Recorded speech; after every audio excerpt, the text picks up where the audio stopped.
أعوذ بالله من الشيطان الرجيم.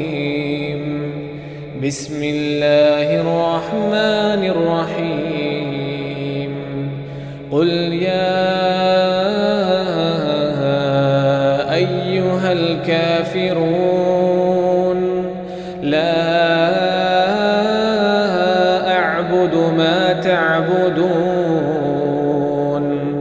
ولا أنتم عابدون ما أعبد ولا أنا عابد ما عبدتم ولا أنتم عابدون ما أعبد لكم دينكم ولي دين।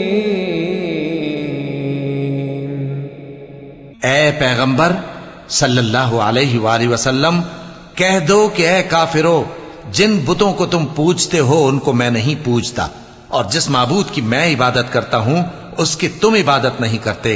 और मैं फिर कहता हूं कि जिनकी तुम परस्तिश करते हो उनकी मैं परस्तिश करने वाला नहीं हूं, और न तुम उसकी बंदगी करने वाले मालूम होते हो जिसकी मैं बंदगी करता हूं। तुम्हारे लिए तुम्हारा रास्ता, मेरे लिए मेरा रास्ता। सब्सक्राइब कीजिए हमारे चैनल और दबाइए बेल का आइकन ताकि आपको रेगुलर नोटिफिकेशन अपडेट्स मिल सके।